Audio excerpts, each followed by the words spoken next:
Oke, baik. Sebelumnya saya izin mulai ya, Pak. Assalamualaikum warahmatullahi wabarakatuh. Selamat pagi yang terhormat Bapak Agung selaku dosen pengampu mata kuliah manajemen e-commerce dan juga teman-teman sekalian. Pada pagi hari ini, kami dari kelompok 4 akan mempresentasikan dan juga menjelaskan kepada teman-teman semua mengenai materi membangun e-commerce, kehadiran situs web, situs seluler, dan juga aplikasi. Boleh di next? Oke, sebelum memulai presentasi pada hari ini, izinkan saya untuk memperkenalkan diri saya dan juga teman-teman saya. Yang pertama di sini ada saya sendiri, Alike Dwarmawati, lalu ada Danita Hoirunisa, lalu ada Eka Faradila, ada Maditiara, ada Dinda Nurliana, Melviani Fitris, dan juga Adelia Fahmi. Jadi next. Nah, untuk selanjutnya akan dijelaskan oleh rekan saya. Baik, terima kasih atas waktunya. Saya Maditiara. Langsung aja ya masuk ke slide materi. Di sini ada slide What are we gonna talk? Jadi di sini terdapat beberapa bab yang akan dibahas lebih lanjut oleh kelompok kami.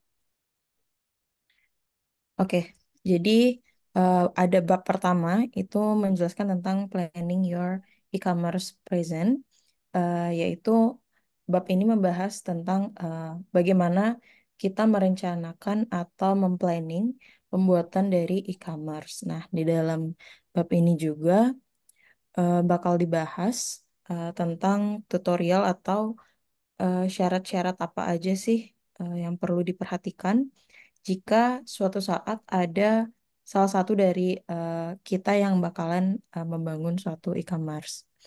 Oke, eh, bab kedua itu membahas tentang building e-commerce, yaitu eh, nantinya akan dijelaskan secara lebih detail hal-hal yang ada di internal suatu e-commerce, seperti desainnya, lalu ada juga analisis sistemnya. Nah, intinya bab ini itu akan membahas lebih lanjut mengenai pembangunan situs e-commerce yang akan diterbitkan. Lalu ada bab ketiga, yaitu choosing software, yaitu bab yang akan membahas software-software yang penting yang akan digunakan untuk pembuatan e-commerce yang akan diterbitkan tadi. Contohnya, seperti bagaimana pemilihan software untuk menerima pesanan pelanggan, menerima jasa pembayaran, mengatur eh, jasa pengiriman, dan masih banyak yang sejenis dengan itu yang berhubungan dengan internal fitur dari e-commerce tersebut. Lalu bab keempat membahas tentang choosing hardware. Itu babnya akan membahas semua peralatan komputasi dasar yang digunakan oleh sistem untuk mencapai suatu fungsionalitas dari e-commerce tersebut. Lalu ada bab kelima yaitu other e-commerce tools, yaitu di bab ini bakal dibahas lebih lanjut juga tentang fitur-fitur tambahan yang bisa mempermudah pelanggan untuk mengakses suatu e-commerce yang eh, sedang dibuat. Lalu bab keenam itu ada developing a mobile website and building mobile applications. Artinya mengembangkan website seluler dan juga membangun aplikasi seluler. Nah, sesuai sama namanya tadi, di bab ini akan dibahas tentang gimana sih pengaplikasian suatu e-commerce dari situs web yang akan diubah menjadi suatu aplikasi seperti Shopee, Tokopedia, dan lain-lain.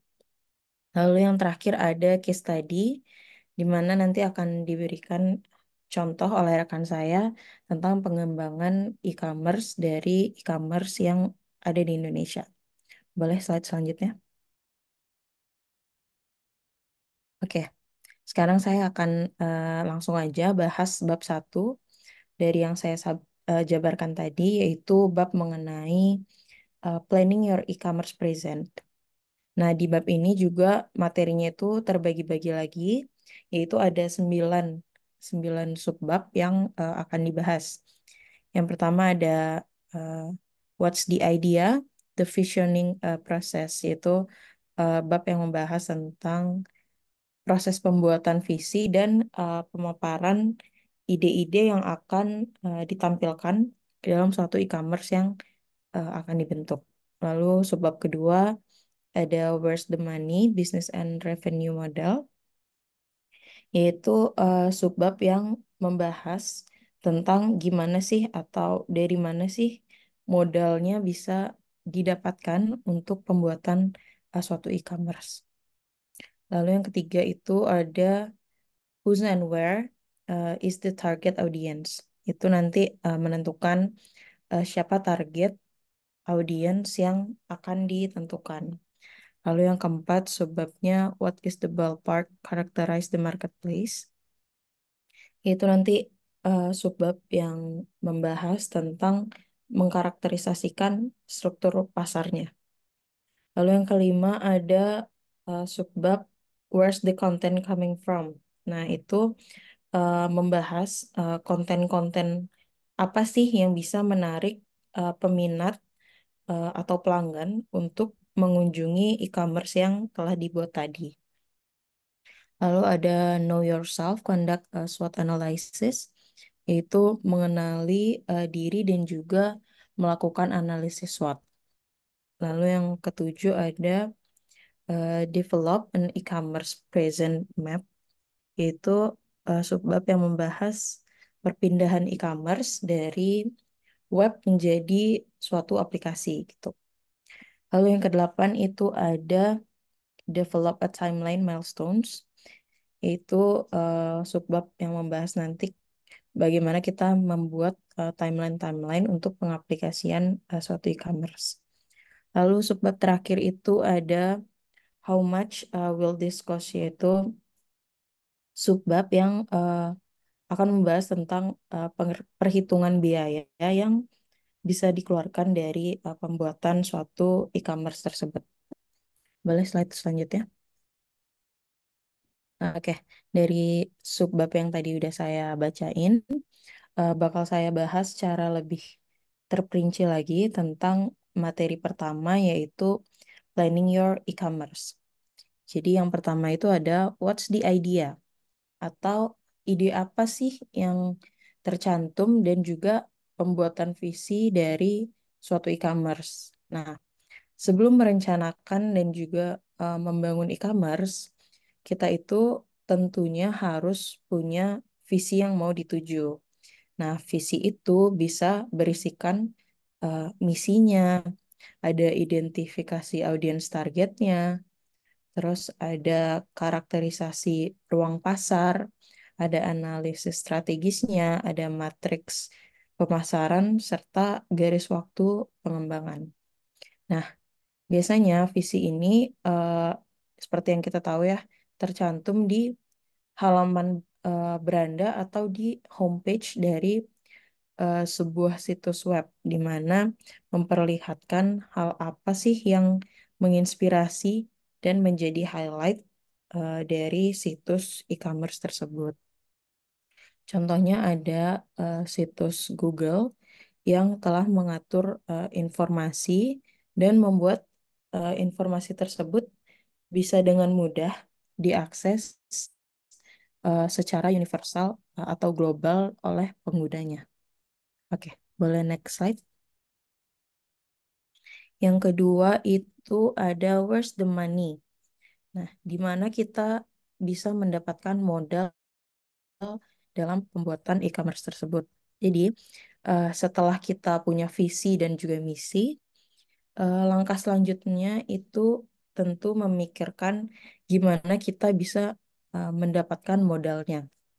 Kita perlu untuk mengembangkan gagasan awal mengenai model bisnis dan pendapatan yang akan kita dapatkan gitu. Nah, di langkah ini kita perlu model bisnis dasar. Contohnya itu ada portalnya, ada e-tailer, ada penyedia kontennya, ada broker transaksinya, ada juga pembuat pasar, ada penyedia layanannya, dan penyedia komunitas afiliasi. Maaf, affiliate, komunitas jejaring sosial. Nah, model pendapatan dasar alternatif itu bisa mencakup ada iklan, ada juga langganan, ada juga biaya transaksi, bisa berupa penjualan dan juga bisa berupa pendapatan afiliasi. Contohnya, model bisnis digital New York Times itu mereka menjual langganan dan berhasil menjual ruang iklan. Nah, selain itu mereka juga menjual foto-foto dan juga hadiah-hadiah yang unik atau menarik. Boleh next slide? Oke. Yang ketiga itu ada whose and where is the target audience. Nah, siapa sih atau di mana sih kita bisa mendapatkan si target audience ini gitu. Nah, menentukan si target audience itu merupakan suatu hal yang penting ya untuk mendukung keberhasilan suatu e-commerce ini. Nah, untuk kita bisa menentukan target audience bisa dilakuin dengan beberapa cara. Contohnya ada demografi, ada juga pola perilaku atau gaya hidup, ada juga pola konsumsi saat ini, yaitu bisa dilihat dari pembelian online atau offline-nya. Lalu ada pola penggunaan digital, ada juga preferensi pembuatan konten. Contohnya ada blog, ada jejaring sosial, ada situs seperti Pinterest, dan yang terakhir persona pembeli. Boleh next slide.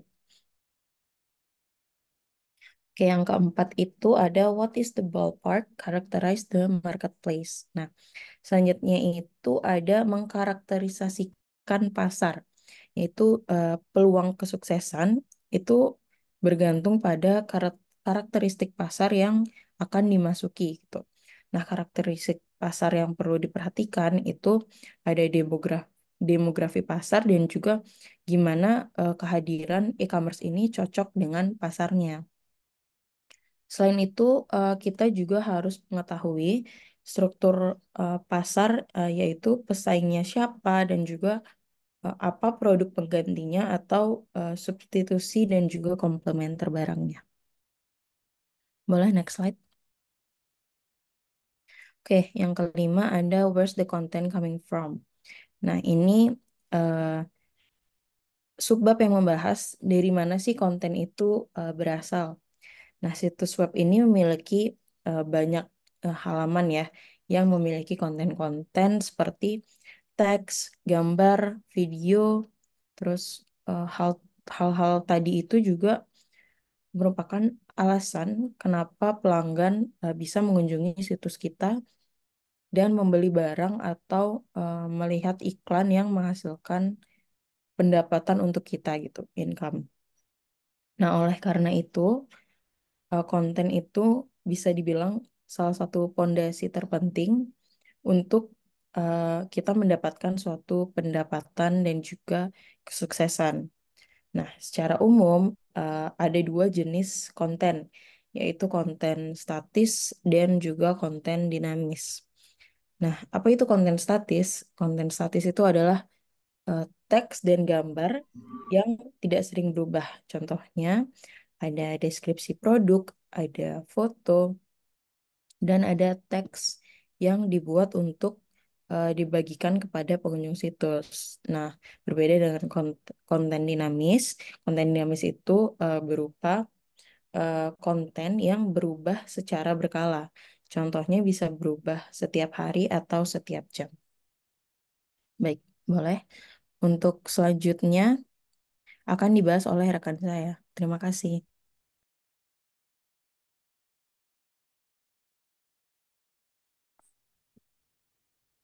Baik, di sini saya akan melanjutkan penjelasan dari rekan saya pada planning and e-commerce. Selanjutnya itu ada know yourself, conduct a SWOT analysis. SWOT yang kita ketahui ini, analisis SWOT ini itu diperlukan ketika menyusun strategi mengenai bisnis yang dijalankan. Pada analisis SWOT ini, membahas kekuatan, kelemahan, ancaman, dan peluang yang dimiliki. Dengan dilakukannya analisis SWOT, kita dapat mengatasi kelemahan yang dimiliki oleh bisnis kita. Contoh dari analisis SWOT itu pada konteks ini seperti kekuatannya kita memiliki kekuatan pendekatan yang unik, navigasi yang mudah, segmen pasar yang bernilai tinggi, kemudian personalisasi yang lebih baik. Kemudian pada kelemahannya itu seperti terdapat modal yang terbatas, kemudian tidak ada pengalaman online pada sebelumnya, lalu tidak ada basis pengguna yang ada, tidak ada perhatian media, dan tidak ada keahlian desain web. Kemudian terdapat ancaman yang kita dapatkan yaitu pendekatan kita tuh dapat ditiru oleh pesaing. Kemudian pengiklan tuh mungkin tidak ingin mencoba situs baru. Kemudian ada laju perkembangan teknologi yang sangat pesat serta biaya masuk pasar tuh yang rendah.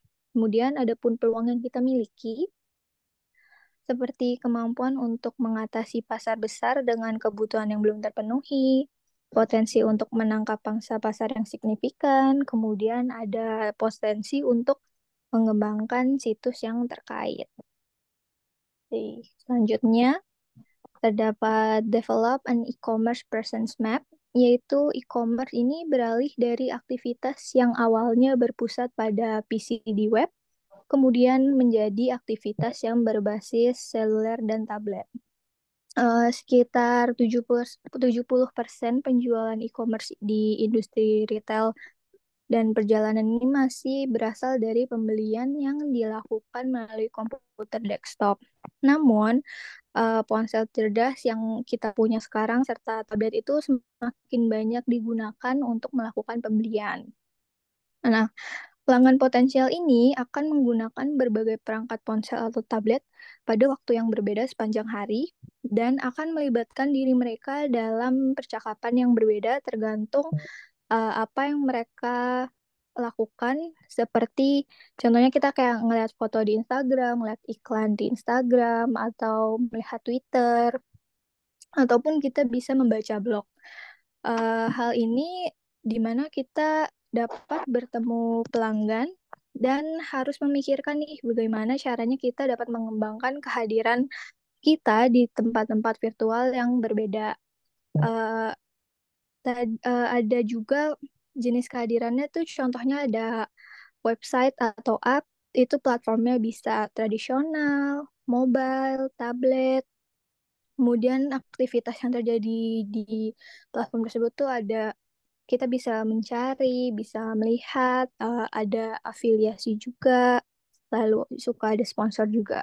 Kemudian ada jenis kehadiran media sosial yang ada berbagai jenis platform ya, yang kita tahu bisa ada Facebook, Twitter, blogs, Instagram, atau yang sekarang juga kita bisa lihat TikTok. Terus aktivitas yang terjadi itu ada percakapan, ada engagement, ada sharing dan advice. Kemudian ada jenis kehadiran email. Platformnya di sini kita bisa melihat daftar internal serta daftar yang dibeli.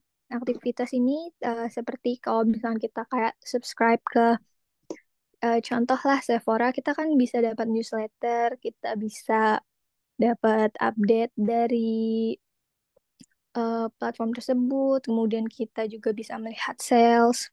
Lalu jenis kehadiran media offline itu platformnya contohnya seperti print, TV, radio. Aktivitas yang terjadi di situ yaitu kita ada edukasi, exposure, dan branding. Kemudian di sini kita bisa lihat develop a timeline milestone. Di sini kita bisa lihat ya fase pertama yaitu fase perencanaan. Aktivitas di fase ini merupakan adanya kehadiran e-commerce sama kita menentukan personel. Tonggak pencapaiannya itu kita mendapatkan pernyataan misi. Kemudian pada fase kedua yaitu pengembangan situs web. Di sini kita mendapatkan konten, dapat mengembangkan desain situs, mengatur hosting situs tersebut. Kemudian tonggak pencapaiannya itu ada paket situs web. Lalu fase yang ketiga yaitu implementasi web. Aktivitas di sini yaitu kita mengembangkan kata kunci dan meta tag, kemudian fokus pada optimasi mesin pencari, lalu mengidentifikasi sponsor potensial. Tonggak pencapaian di sini yaitu situs web yang fungsional. Lalu di fase keempat terdapat rencana media sosial, yaitu identifikasi platform sosial dan konten yang sesuai untuk produk dan layanan kita. Di sini tonggak pencapaiannya yaitu terdapat rencana media sosial.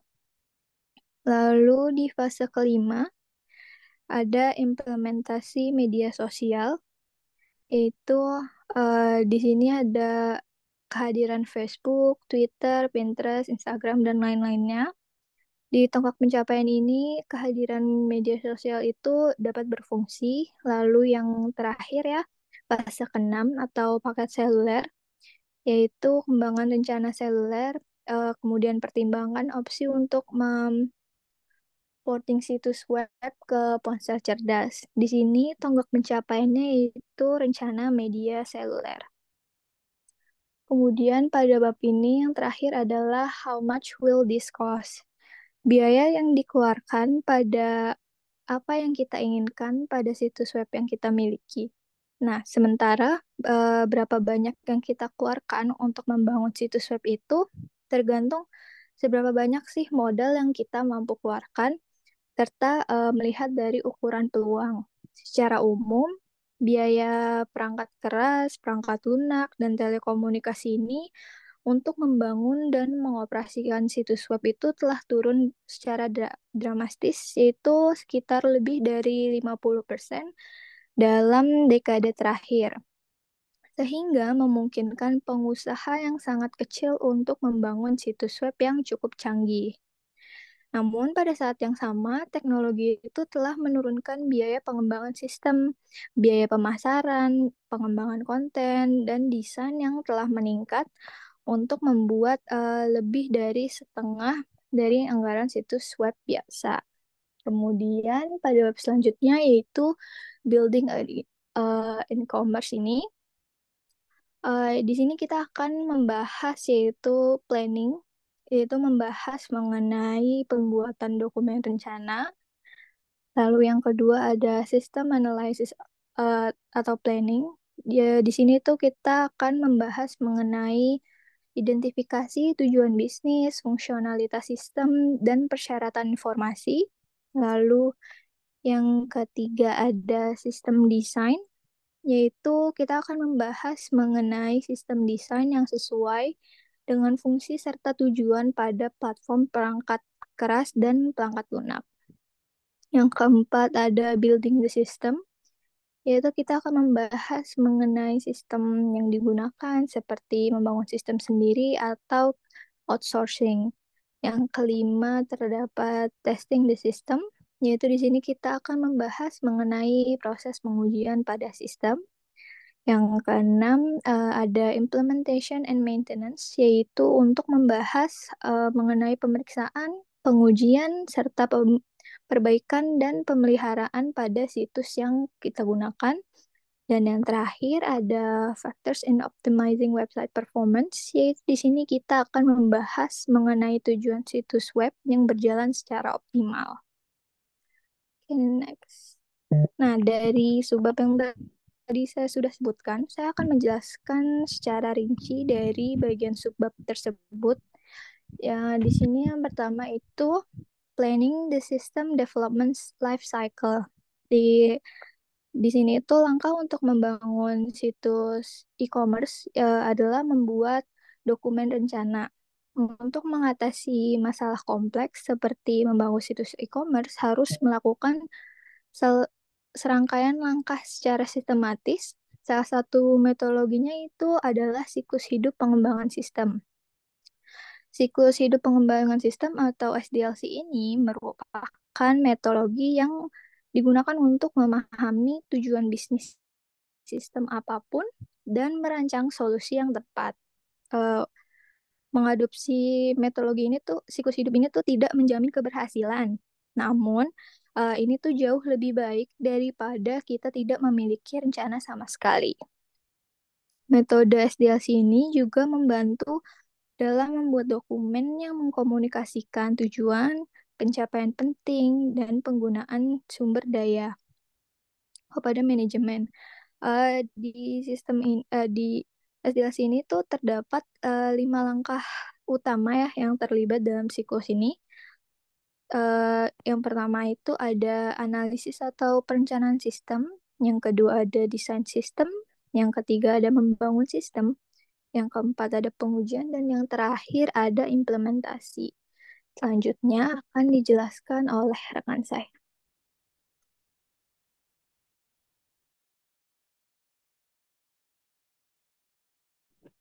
Baik, saya akan melanjutkan materi yang pembahasan kedua itu tentang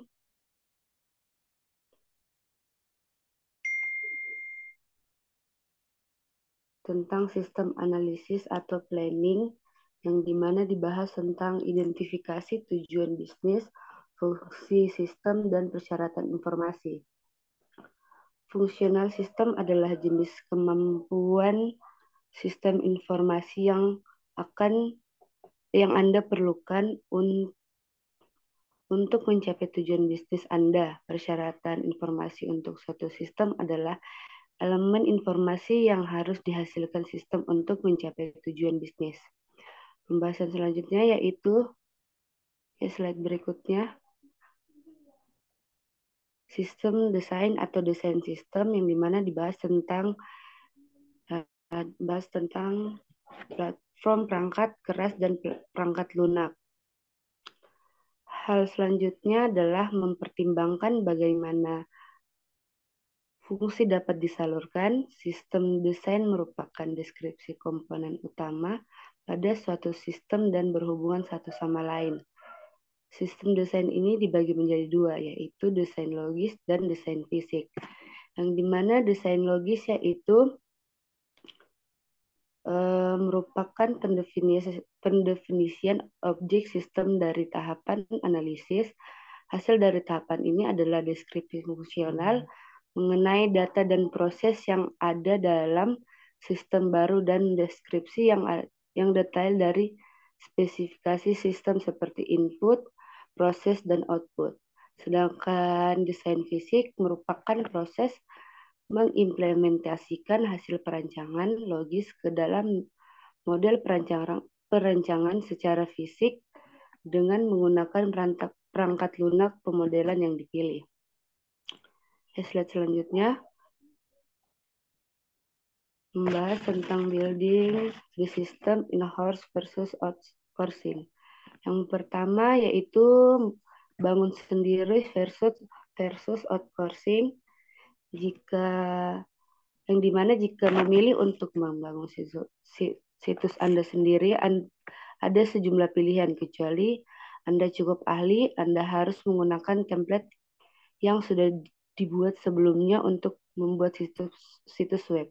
Misalnya Yahoo Abacus Small Business atau sebelumnya Yahoo Stores menyediakan template yang hanya mengharuskan Anda memasukkan teks, grafik, dan data lainnya, serta infrastruktur untuk menjalankan situs web berorientasi penjualan setelah dibuat.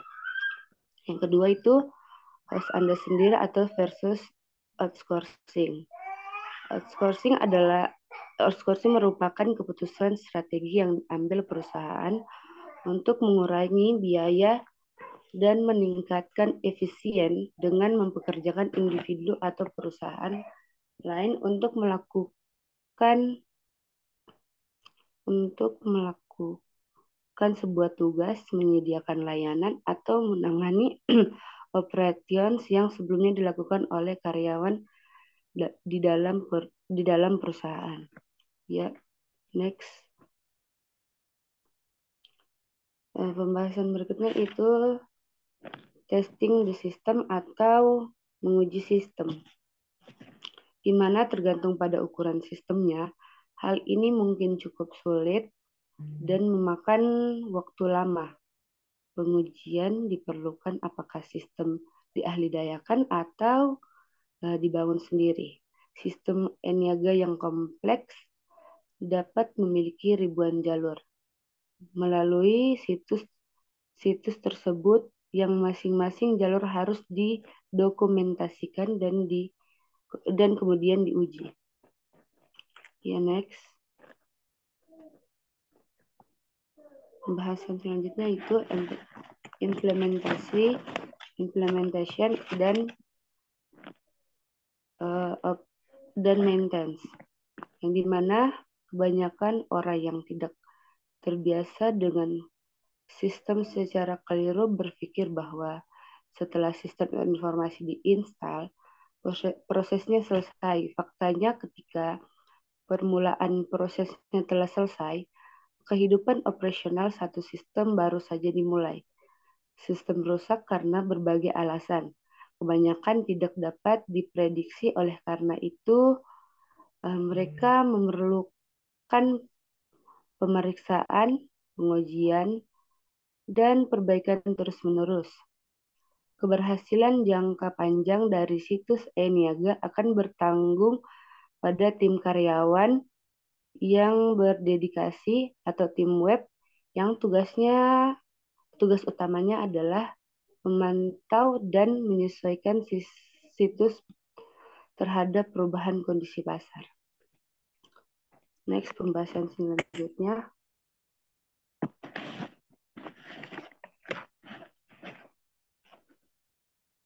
Faktor in optimizing website performance. Di mana tujuan situs web adalah untuk menyampaikan konten kepada pelanggan dan menyelesaikan transaksi semakin cepat dan andal kedua tujuan ini tercapai, semakin efektif situs web tersebut dari perspektif perdagangan. Optimalisasi kinerja situs web lebih rumit dari yang terlihat dan melibatkan setidaknya 3 faktor: konten halaman, pembuatan halaman, dan pengiriman halaman. Menggunakan gaya dan teknik yang efisien untuk desain halaman dan konten dapat mengurangi waktu respons 2 hingga 5 detik. Langkah-langkah sederhana termasuk mengurangi komentar HTML dan spasi yang tidak perlu, menggunakan grafik yang lebih efisien, dan menghindari link yang tidak perlu ke halaman lain di situs. Kecepatan pembuatan halaman dapat ditingkatkan dengan memisahkan server komputer untuk menjalankan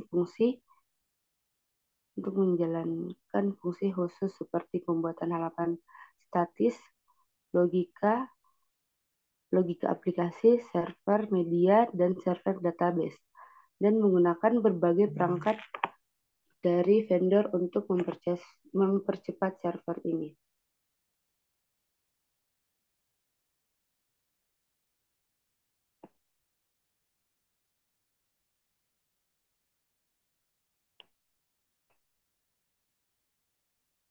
Baik, selanjutnya saya Melviani Fitris akan menjelaskan mengenai choosing software atau memilih perangkat Linux.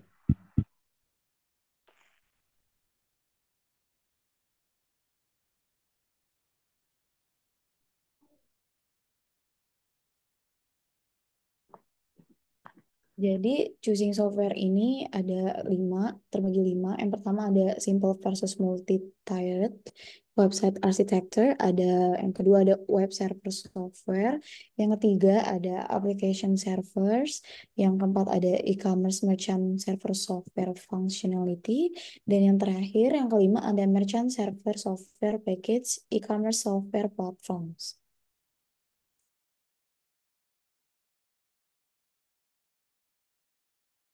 Oke, yang pertama yaitu ada simple versus multi-tier website architecture atau arsitektur situs web sederhana versus multi-tier. Perangkat lunak situs web terdiri dari komputer server yang menjalankan perangkat lunak server dasar. Pengaturan ini dapat disebut sebagai arsitektur sistem single tier. Arsitektur sistem mengacu pada pengaturan perangkat lunak, mesin, dan tugas dalam sistem informasi yang diperlukan untuk mencapai fungsi tertentu. Perkembangan e-commerce memerlukan fungsionalitas yang jauh lebih interaktif, seperti kemampuan untuk merespon input pengguna, menerima pesanan pelanggan atas barang dan jasa, menyelesaikan transaksi kartu kredit dengan cepat, berkonsultasi dengan harga dan database produk, bahkan menyesuaikan iklan di layar berdasarkan karakteristik pengguna. Nah, fungsionalitas yang diperluas semacam ini tuh memerlukan pengembangan server aplikasi web dan arsitektur sistem multi tingkat untuk menangani beban pemrosesan. Lalu, situs e-commerce ini harus mampu menarik informasi dan menambahkan informasi ke database perusahaan yang sudah ada. Basis data lama yang mendahului era e-commerce disebut back-end atau warisan database. Perusahaan telah melakukan investasi besar-besaran pada sistem ini untuk menyimpan informasi tentang pelanggan, produk, karyawan, dan juga vendor. Sistem back-end ini merupakan lapisan tambahan di situs multi-tingkat.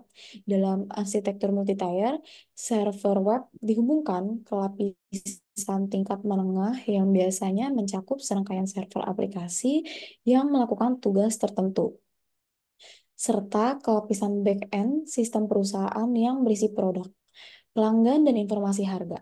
Situs multi-tingkat biasanya ini menggunakan beberapa komputer fisik yang masing-masingnya ini menjalankan beberapa aplikasi perangkat lunak dan berbagai beban kerja di banyak komputer fisik. Boleh di next? Oke, yang kedua yaitu ada web server software atau perangkat lunak server web. Unix adalah bahasa pemrograman asli internet dan web. Linux merupakan turunan dari Unix yang dirancang untuk komputer pribadi. Ada ribuan program perangkat lunak utilitas yang ditulis untuk Apache yang dapat menyediakan semua fungsi yang diperlukan untuk situs e-commerce kontemporer. Nah, untuk menggunakan Apache ini diperlukan staf yang menguasai Unix atau Linux. Layanan informasi internet Microsoft adalah jenis perangkat lunak server web populer lainnya yang didasarkan pada sistem operasi Windows dan kompatibel dengan berbagai pilihan utilitas dan program pendukung Microsoft. Nah, web server software ini ada dua, yaitu yang pertama ada alat manajemen situs, yaitu alat pengelolaan situs sangat penting jika ingin situs tetap berfungsi dan jika ingin memahami seberapa baiknya kinerjanya gitu. Lalu alat manajemen situs ini memverifikasi bahwa pada tautan halaman masih valid dan juga mengidentifikasi file yatim piatu atau file di situs yang tidak tertaut ke halaman manapun. Nah, dengan mensurvei tautan di situs web, alat manajemen situs ini dapat dengan cepat melaporkan potensi masalah dan kesalahan yang mungkin ditemui pengguna. Lalu yang kedua, ada alat pembuatan halaman yang dinamis. Salah satu situs yang paling dinamis adalah eBay, yaitu situs lelang, yaitu di sana kontennya itu berubah dari menit demi menit. Situs e-commerce sama seperti pasar sebenarnya, mereka itu dinamis. Situs berita, tempat berita terus berubah, juga bersifat dinamis. Nah, dengan pembuatan halaman yang dinamis ini, konten halaman web disimpan sebagai objek dalam database, bukan dikodekan dalam HTML. Pembuatan halaman dinamis memberi e-commerce beberapa kemampuan yang signifikan dalam menghasilkan keunggulan biaya dan profitabilitas dibandingkan dengan perdagangan internasional.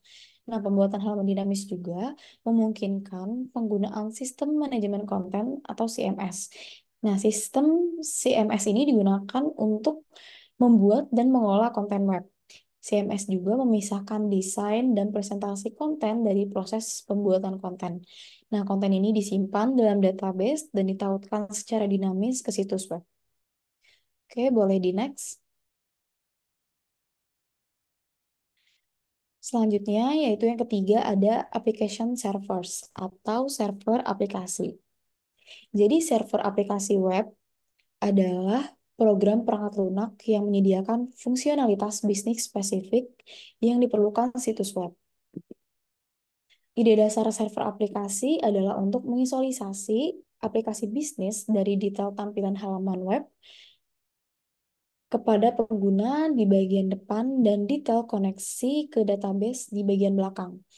Nah, server aplikasi adalah sejenis perangkat lunak middleware yang menyediakan perekat yang menghubungkan sistem perusahaan tradisional dengan pelanggan serta semua fungsi yang diperlukan untuk melakukan e-commerce.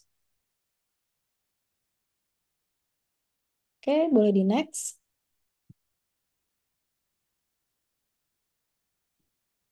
Yang keempat selanjutnya yaitu ada e-commerce merchant server software functionality atau fungsi perangkat lunak server pedagang e-commerce. Jadi ini terbagi menjadi tiga. Yang pertama ada katalog online, yang kedua ada keranjang belanja, dan juga pemrosesan kartu kredit.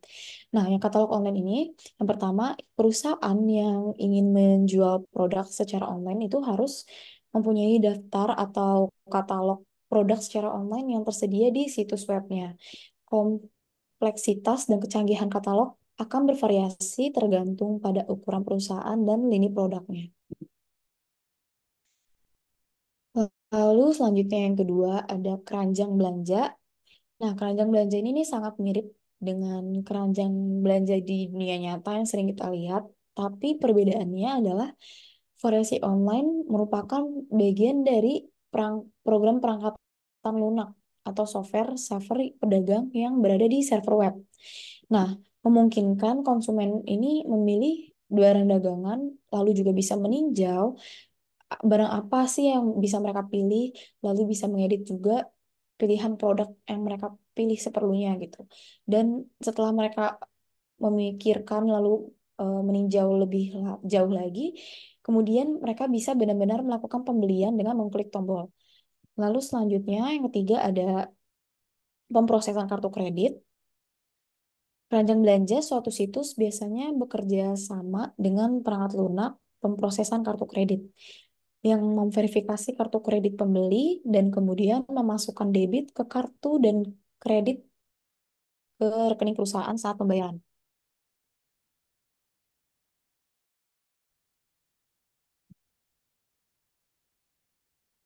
Nah, rangkaian perangkat lunak e-commerce yang terintegrasi biasanya menyediakan perangkat lunak untuk fungsi ini.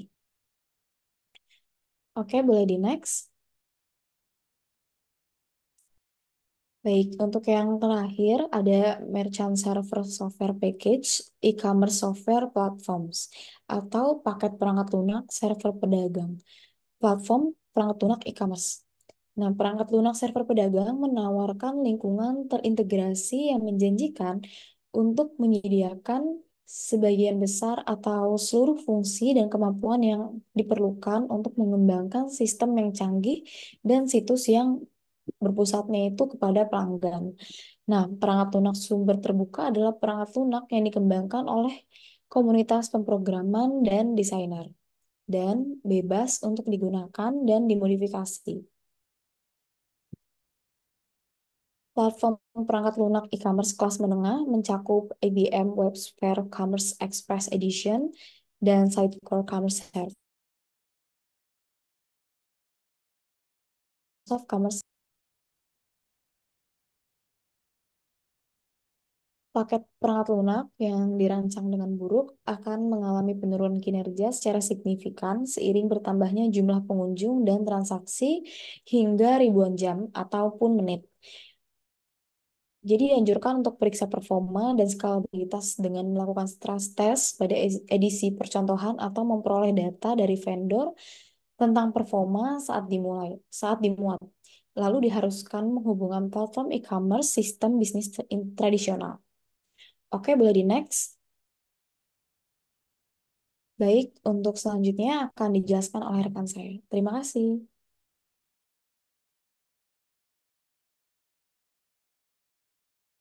Lagi pula di sini saya Dina Nurliana akan membahas mengenai choosing hardware atau memilih perangkat keras. Jadi, apabila kita memiliki situs web Yang perlu dipahami itu tidak hanya mengenai perangkat lunak saja, akan tetapi kita juga perlu mengerti tentang perangkat keras komputasi atau hardware. Platform perangkat keras mengacu pada semua peralatan komputasi dasar yang digunakan sistem untuk mencapai fungsionalitas e-commerce.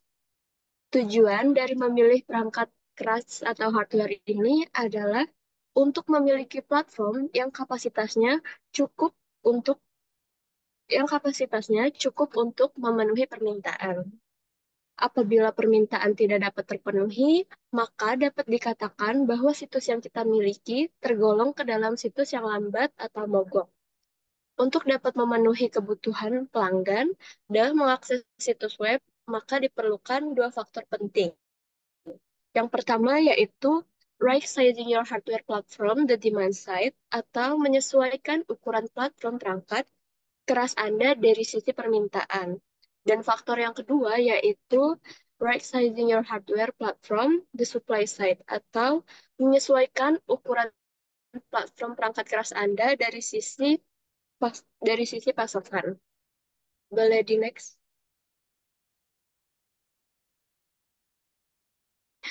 Baik, di sini saya akan membahas lebih lanjut mengenai faktor yang pertama, yaitu right-sizing your hardware platform, the demand side, atau menyesuaikan ukuran platform perangkat keras Anda dari sisi permintaan. Faktor terpenting yang mempengaruhi kecepatan situs adalah permintaan yang diajukan pelanggan ke situs. Permintaan pada situs web itu cukup rumit dan bergantung pada jenis situs web yang akan kita jalankan. Halaman web mencakup jumlah pengguna secara bersamaan pada waktu puncak.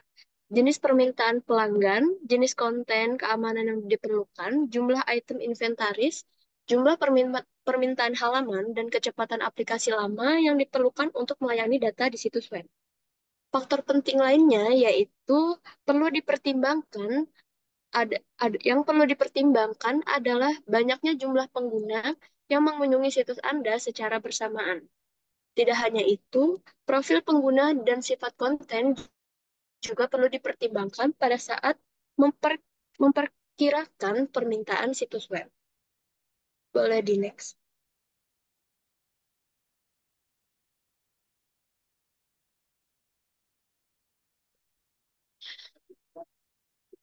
Baik, di sini faktor yang kedua yaitu right sizing your hardware platform dari the supply side atau menyesuaikan ukuran platform perangkat keras Anda dari sisi penawaran.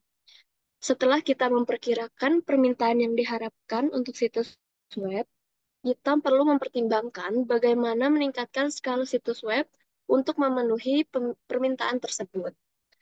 Jadi, skalabilitas adalah kemampuan situs web untuk bertambah besar sesuai kebutuhan.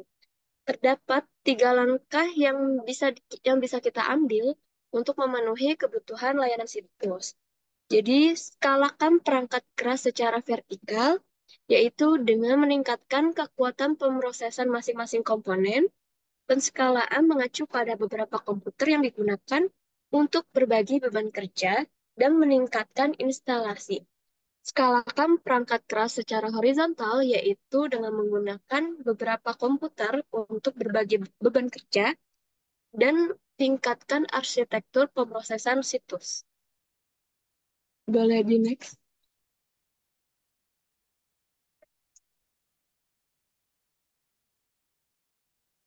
Baik, di sini saya juga akan membahas other commerce tools atau alat situs e-commerce lainnya.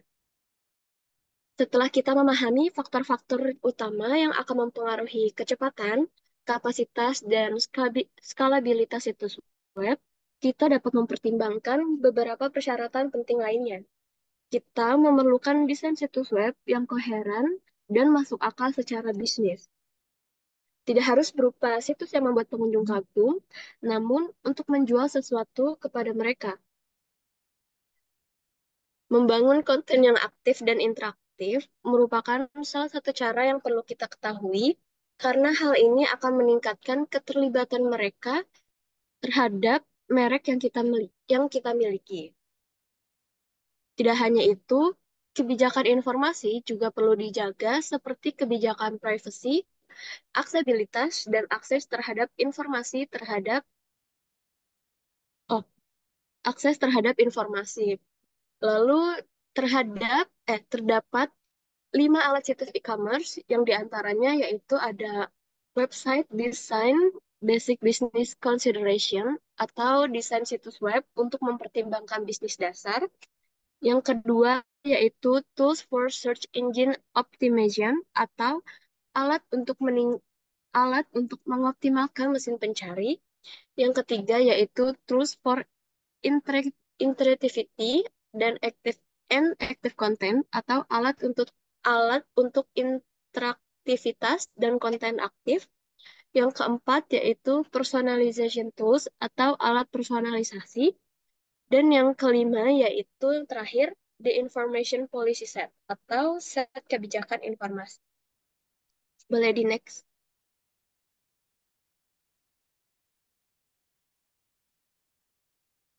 Jadi di sini saya akan membahas lebih lengkap mengenai alat-alat dari situs web. Yang pertama di sini ada website design atau basic business consideration, desain situs web untuk mempertimbangkan bisnis dasar. Dari sudut pandang manajer bisnis, terdapat tujuan desain tertentu yang harus dikomunikasikan kepada desainer situs web agar mereka tahu bagaimana kami akan mengevaluasi pekerjaan mereka.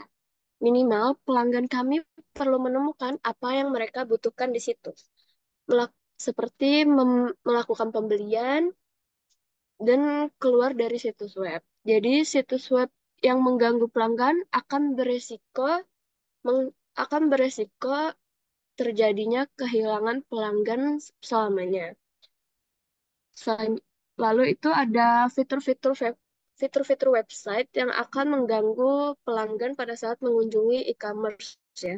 Di antaranya itu ada harus mengharuskan pengguna untuk melihat iklan atau halaman intro sebelumnya. Lalu ada iklan dan jendela pop-up dan pop-under. Terlalu banyak klik untuk mendapatkan konten, tautan yang tidak berfungsi, navigasi yang membingungkan atau tidak ada fungsi pencarian, persyaratan untuk mendaftar dan login sebelum melihat konten atau memesan, memuat halaman dengan lambat, konten yang sudah kadaluarsa, ketidakmampuan untuk menggunakan tombol kembali di browser, tidak ada informasi kontak yang tersedia, layar splash atau flash yang tidak diperlukan, musik atau audio yang diputar secara otomatis, elemen desain yang tidak profesional, teks tidak mudah terbaca karena ukuran warna dan font, lalu ada kesalahan ketik, dan yang terakhir tidak ada kebijakan pengambilan yang tidak jelas.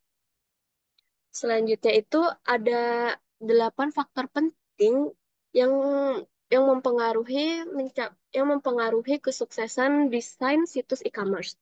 Jadi faktor-faktor tersebut ada 8 ya. Yang pertama itu dari faktor kegunaan.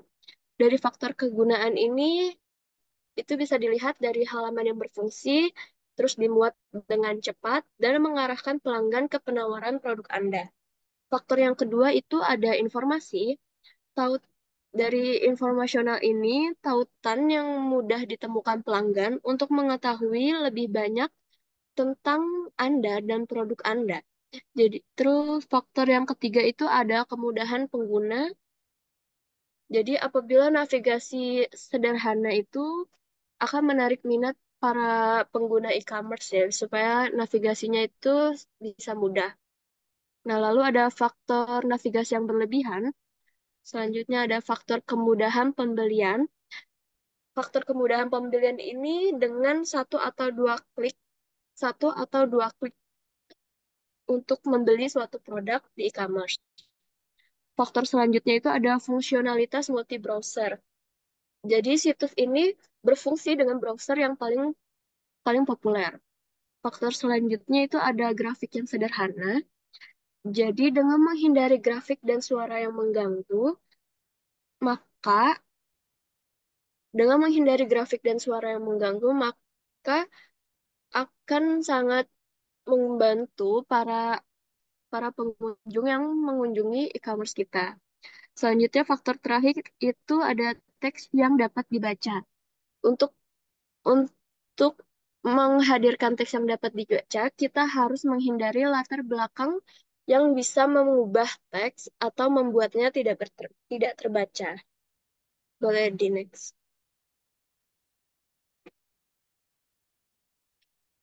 Baik, selanjutnya itu ada tools for search engine optimization atau alat untuk mengoptimalkan mesin pencari.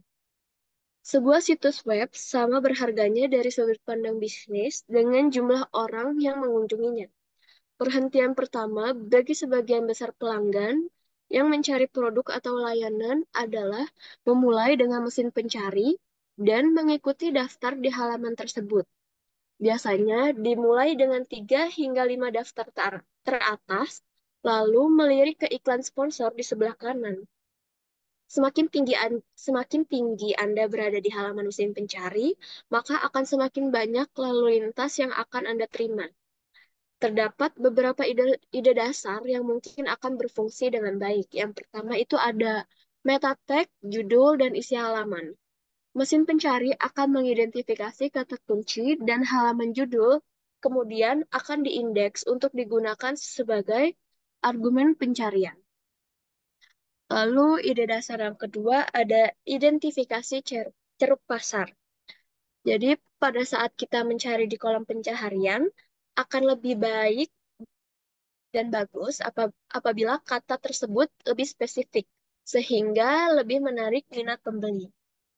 Ide dasar yang ketiga itu ada menawarkan keahlian. Jadi cara terbaik membangun kepercayaan pengguna dan menarik minat mereka untuk mengunjungi situs web milik kita adalah dengan menjadikan situs web sebagai tempat untuk mencari bantuan dan bimbingan. Selanjutnya ada ide dasar yang keempat, yaitu terhubung. Jadi maksud terhubung di sini itu adalah situs lain bersedia untuk membuat tautan yang berisi kunjungan ke situs yang kita buat. Selain itu, pertimbangkan untuk menggunakan Instagram dan Pinterest untuk mengembangkan produk yang telah kita buat. Selanjutnya, ide yang kelima yaitu ada membeli iklan. Untuk membeli iklan ini, kita perlu menetapkan anggaran dan menetapkan batas atas untuk mencegah kerugian, dan kita perlu untuk mengamati selalu jumlah kunjungan yang hadir di situs yang telah kita buat. Lalu ide dasar yang terakhir ada e-commerce lokal. Jadi apabila produk yang kita jual itu melibatkan masyarakat lokal atau barang lokal, maka kita bisa menggunakan kata kunci yang menunjukkan lokasi, sehingga orang lain dapat menemukan produk yang dimaksud. Boleh di next. Baik, selanjutnya akan dilanjutkan oleh rekan saya. Terima kasih. Oke, selanjutnya ini soal tools for interactivity and active content. Di dalam web itu kita harus membuat tampilan yang menarik dan membuat pengunjung mau datang lagi ke web kita. Nah, beberapa cara yang bisa dilakukan untuk tujuan itu adalah dengan menggunakan program khusus yang nantinya itu bisa meningkatkan interaksi pengunjung supaya lebih menarik dengan beberapa tools ini. Maksudnya interaksi di dalam web itu kayak misalnya pengunjung masukin data diri atau pengunjung mentautkan metode pembayaran di web kita gitu. Beberapa toolsnya ini di sini bakal ada 6 yang dibahas. Yang pertama itu adalah CGI atau Common Gateway Interface. Nah, CGI di dalam web ini konteksnya adalah tools yang tools yang digunakan untuk menghubungkan perangkat lunak aplikasi dengan server web. Nah, fungsi utama dari CGI ini dalam konteks web adalah eh, dia memungkinkan server web buat menjalankan program atau script di sisi server dan menghasilkan konten yang dinamis yang nantinya bakal dikirimkan kembali kepada pengguna yang mengakses halaman web tersebut. Contohnya tuh kayak pengolahan formulir, terus buat menghasilkan konten yang dinamis, Maksudnya dengan CGI ini, server web itu bisa menjalankan skrip atau program yang menghasilkan konten dinamis berdasarkan dari permintaan pengguna. Nah, hal ini memungkinkan pembuatan halaman web yang bisa berubah secara dinamis berdasarkan waktu, input pengguna, dan kondisi lainnya. Terus juga bisa buat interaksi dengan database dan juga akses ke file dan sumber daya sistem melalui CGI ini. Walaupun CGI itu menjadi standar dalam pengembangan web di masa lalu, tapi sekarang seiring berkembangnya teknologi web, penggunaan CGI ini udah banyak berkurang dan banyak digantiin sama teknologi server side scripting kayak PHP, Python, Ruby, dan lain sebagainya. Tapi pemahaman tentang konsep CGI ini masih penting buat memahami sejarah dan dasar-dasar pengembangan web. Terus yang kedua ada ASP atau Active Server Pages dan juga ASP.NET. Ini sebenarnya dua-duanya adalah teknologi yang dipakai dalam pengembangan web di lingkungan Microsoft. Bedanya apa? Nanti bisa kita compare setelah disebutin fungsi utama dari dua tools ini. Jadi ASP itu teknologi server side scripting yang dikembangkan sama Microsoft buat bikin halaman web yang dinamis. Nah, ASP ini memungkinkan buat integrasi yang mudah dengan database dan komponen server side lainnya buat menghasilkan konten yang dinamis kayak halaman web yang interaktif, aplikasi e-commerce, dan sistem manajemen konten atau yang lain-lain. Nah, ASP ini bisa berjalan di server web Microsoft Internal Information Services atau IIS.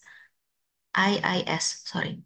Dan mendukung lingkungan pengembangan yang berbasis Windows. Nah, kalau ASP.NET itu kerangka kerja atau framework pengembangan web yang juga dikembangin sama Microsoft sebagai evolusi dari ASP. Jadi versi yang lebih update. Nah, ASP.NET ini memperkenalkan banyak banget perubahan dan juga peningkatan dibandingkan dengan ASP. Termasuk di ASP.NET ini ada bahasa pemrograman yang lebih kuat, arsitektur berbasis objek yang lebih kuat, manajemen state yang lebih baik, dan dukungan buat pengembangan aplikasi web yang lebih kompleks. Jadi bisa dibilang secara umum ASP.NET itu pengembangan yang lebih lanjut atau improvisasi dari ASP yang menawarkan lebih banyak fitur, kinerja yang lebih baik, dan juga pendekatan pemrograman yang lebih modern. Dalam banyak kasus, pengembang pengembang itu developer lebih banyak milih ASP.NET daripada ASP karena keunggulannya dalam produktivitas, kualitas, dan juga skalanya yang lebih bagus gitu. Terus yang kedua, ini ada, yang ketiga ada Java JSP atau Java Server Pages sama JavaScript. Nah, tiga tools ini itu adalah teknologi yang paling sering digunain dalam pengembangan web, walaupun mereka masing-masing punya peran dan fungsi yang beda-beda.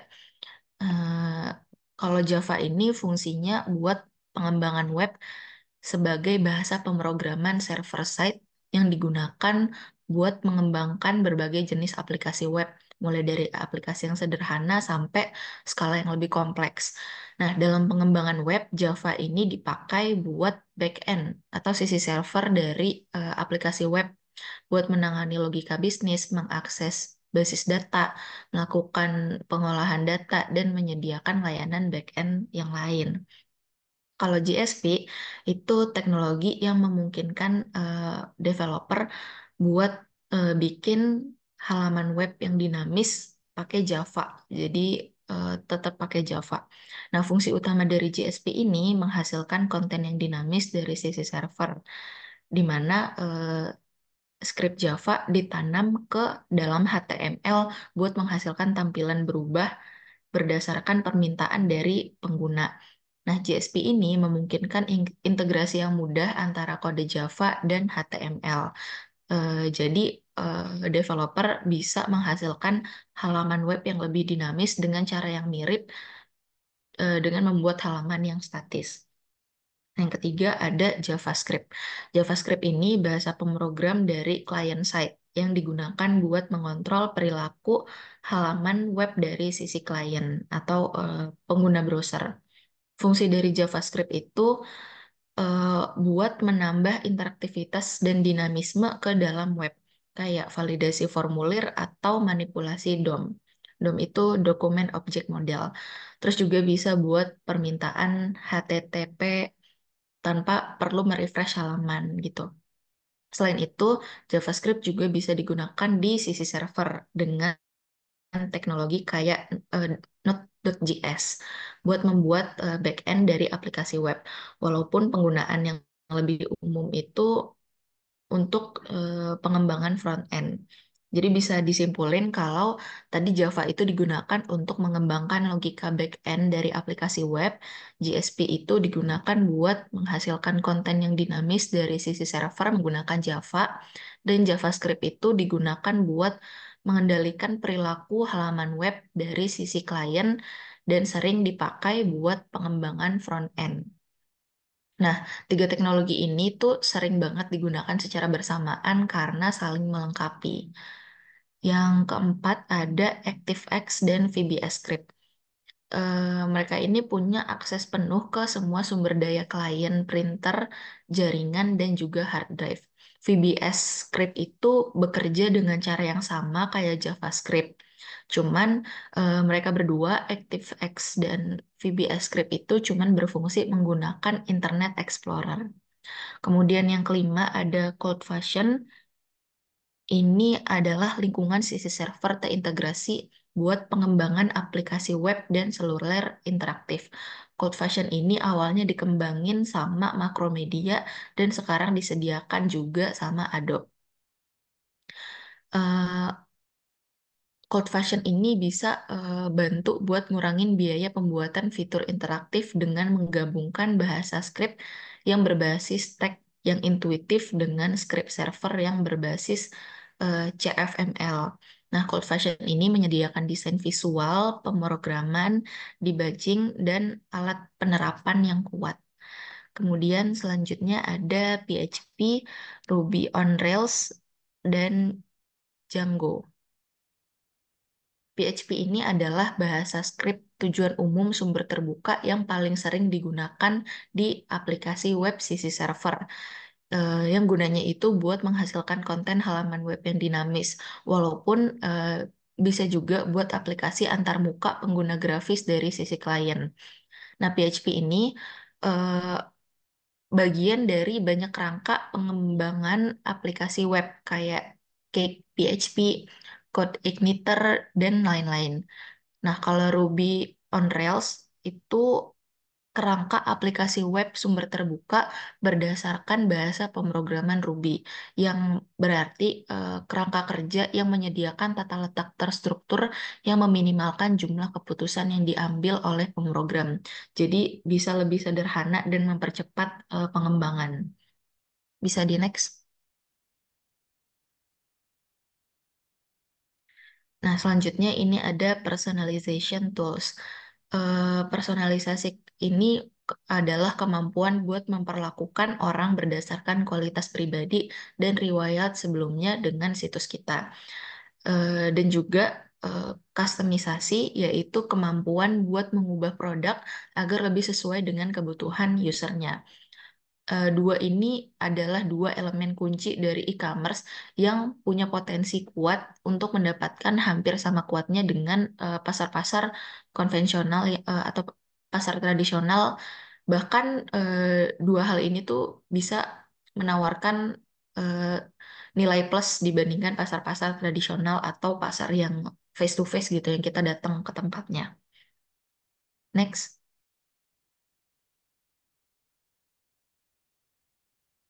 Nah, ini the information policy set.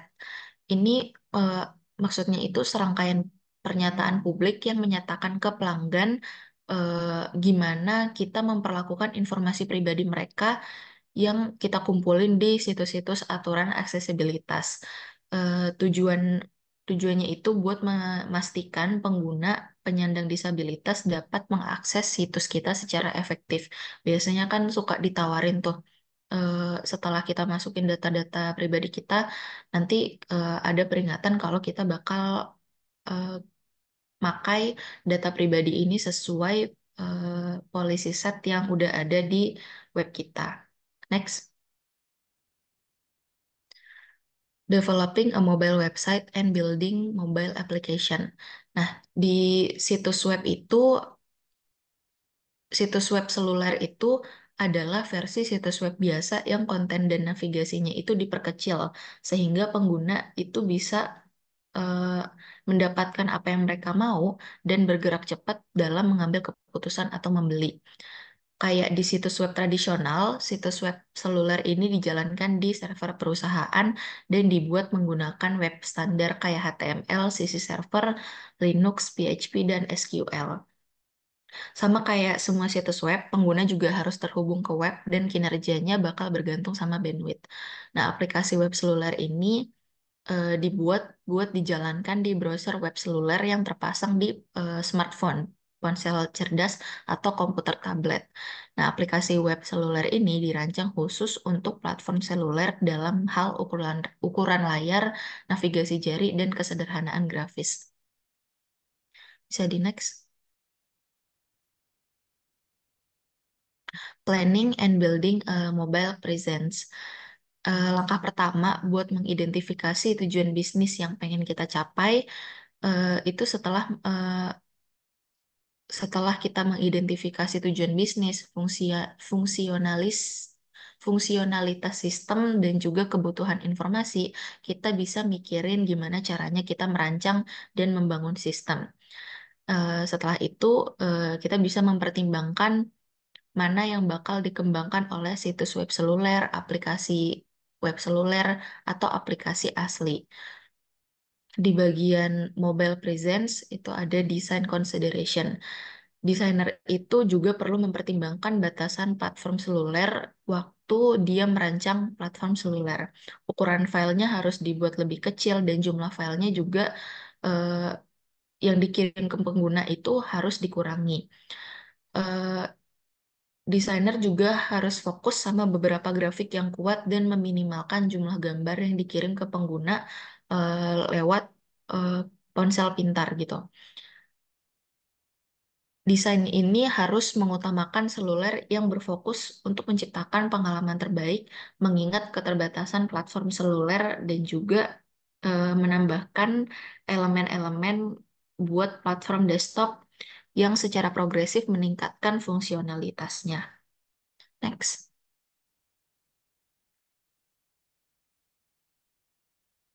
Nah, di bagian cross-platform mobile app development tools, di sini tuh ada ratusan perangkat pengembangan aplikasi berbiaya rendah atau sumber terbuka yang membuat pembuatan aplikasi seluler lintas platform ini jadi lebih mudah dan murah tanpa harus menggunakan bahasa pemrograman yang khusus perangkat gitu.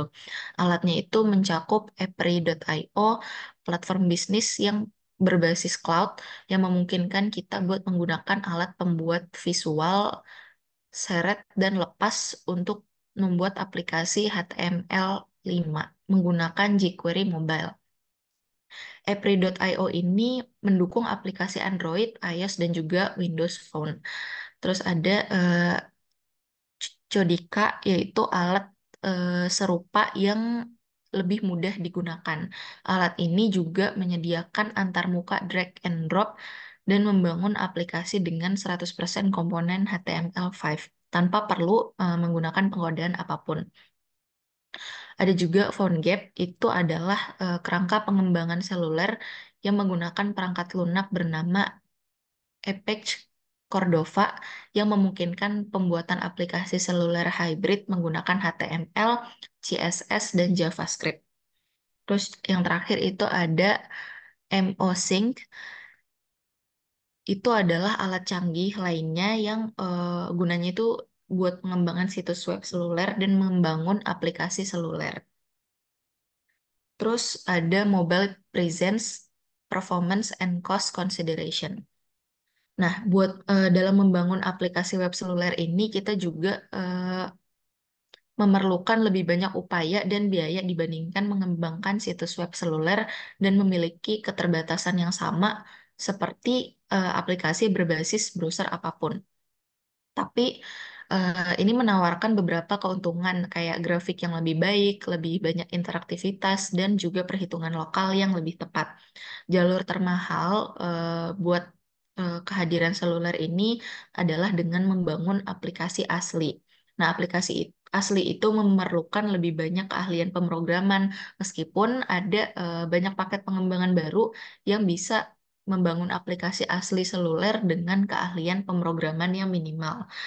Kalau kita mau pengalaman pencitraan merek yang intens dengan pelanggan, di mana eh, ada interaksi antara merek pelanggan menjadi mudah dan efisien, maka aplikasi asli ini jadi pilihan yang tepat. Bisa di next. Selanjutnya ini akan dijelaskan oleh Alika. Oke, baik, terima kasih. Selanjutnya di sini saya akan membahas mengenai case study mengenai materi yang kita bawakan. Nah, di sini kami mengambil contoh perusahaan yaitu e-commerce Shopee. Nah, Shopee ini merupakan salah satu perusahaan yang berjalan di bidang penjualan kebutuhan secara digital dengan memanfaatkan penggunaan teknologi. Nah, Shopee ini didirikan pada tahun 2009 oleh C Limited yang berpusat di Singapura. Nah, seperti yang kita tahu juga, Shopee ini merupakan salah satu platform yang menyediakan pengalaman berbelanja secara digital bagi para penggunanya, sehingga kita ini nggak perlu lagi buang-buang waktu, tenaga untuk berbelanja pakaian, makanan, barang elektronik, dan juga masih banyak lagi. Nah, selain memberikan pengalaman belanja secara digital, platform ini juga dirancang oleh perusahaannya untuk mempermudah uh, para penggunanya itu dalam memilih opsi pembayaran. Nah, contohnya itu seperti Shopee Pay, terus ada pembayaran melalui transfer bank, terus ada COD, terus juga sekarang ada COD tapi bisa kita cek dulu bayarnya, nanti kalau misalnya barangnya nggak sesuai bisa kita balikin lagi ke penjualnya. Lalu juga ada pembayaran melalui Alfamart, Indomaret, dan sebagainya. Lalu jadi selain menawarkan berbagai macam barang, Shopee ini juga menawarkan berbagai macam opsi untuk melakukan pembayarannya. Lalu juga ada fitur interface, yaitu tampilan dari aplikasinya yang sangat memudahkan para penggunanya untuk menggunakan aplikasi tersebut. Terus juga mereka menawarkan produk uh, banyak beragam macam produk untuk para penggunanya pilih, sehingga bisa menarik segmen konsumen yang lebih luas lagi. Nah, seperti yang sudah dijelaskan sebelumnya oleh rekan saya, dalam membangun sebuah e-commerce itu dibutuhkan pendekatan secara sistematis. Nah, di dalam perkembangannya itu, kemungkinan besar perusahaan Shopee itu menggunakan metode pendekatan sistematis. Nah, salah satunya itu dengan menggunakan waterfall methods, sorry. Jadi waterfall methods ini biasanya itu disebut juga sebagai classic life cycle, yaitu model pengembangan awal dari pengembangan software atau perangkat lunak yang memang menekankan pada tahapan-tahapan secara berurutan dan juga sistematis. Nah, jadi tahapannya itu dimulai dari spesifikasi kebutuhan konsumennya dan juga melalui proses perencanaan atau planning, lalu juga ada pemodelan atau modeling, terus ada pembangunan atau construction, dan juga penyebaran atau deployment. Nah, biasanya model waterfall ini digunakan pada saat kebutuhan untuk sebuah masalah yang memang sudah dipahami dengan baik, dan juga kerjaan itu dapat mengalir secara linear dari proses komunikasinya hingga ke proses penyebaran atau deployment-nya.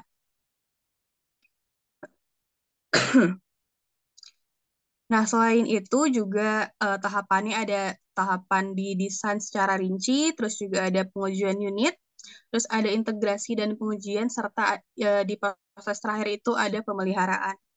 Nah, seperti yang kita tahu, Shopee ini mengutamakan penggunaan teknologi dan juga telah banyak sudah sering kali berinvestasi dalam melakukan pengembangan pada aplikasi atau platformnya.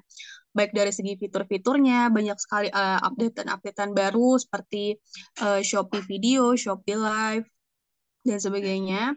Terus juga dari tampilan aplikasinya yang semakin simple, sehingga mudah digunakan, lalu juga situs webnya dan sebagainya. Nah, interface Shopee ini juga dirancang untuk memudahkan para penggunanya itu supaya mereka itu jadi interface Shopee ini dirancang untuk memudahkan para penggunanya itu supaya mereka lebih mudah dalam menggunakan fitur-fiturnya, terus mudah menemukan produk yang sedang mereka cari, terus juga menemukan barang-barang diskon, voucher, flash sale, dan sebagainya. Dan juga Shopee ini menggunakan warna yang mencolok, yaitu warna oranye dan juga putih, sehingga lebih eye-catching untuk para penggunanya. Dan juga mereka menggunakan sign-sign atau tanda-tanda yang menarik perhatian seperti tanda ketika ada flash sale, kan itu menggunakan font dan juga penggunaan warna yang mencolok ya, sehingga menarik perhatian ketika kita menggunakan aplikasi tersebut. Oke, boleh di next. Nah, selanjutnya di sini ada contoh tampilan visual design dari aplikasi Shopee. Yang di sebelah kiri ini ada tampilan ketika kita buka di laptop. Terus yang di sebelah kanan ini adalah tampilan ketika kita membukanya di handphone. Nah, di sini juga karena sudah mengalami banyak updatean dan pengembangan aplikasinya, bisa kita lihat bahwa di sini tuh sudah banyak sekali fitur-fitur baru dari Shopee. Oke, boleh di next. Nah, selanjutnya di sini ada, ini tampilan yang di sebelah kiri ini adalah tampilan aplikasi Shopee ketika masih awal-awal muncul. Nah, di sini bisa kita lihat masih kurang menarik gitu ya, dari pemilihan warnanya juga. Terus juga dari simbol-simbol dari tiap-tiap fiturnya itu masih kurang menarik, dan juga fitur-fitur ini masih sedikit. Nah, yang di sebelah kanan ini adalah updatean Shopee yang saat ini yang biasa kita gunakan saat ini. Di sini sudah banyak sekali fitur-fitur yang baru. Ya, boleh di next.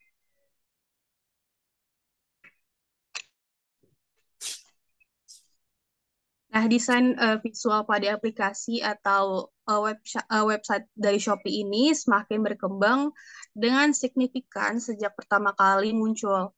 Nah, perkembangan ini bermanfaat untuk meningkatkan pengalaman dan juga kemudahan bagi para penggunanya dalam menggunakan aplikasi ini.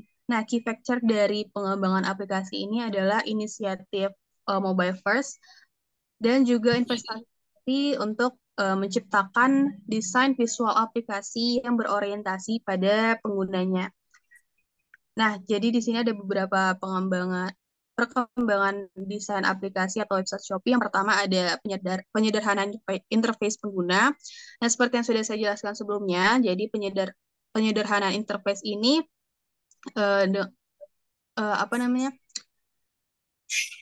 berupa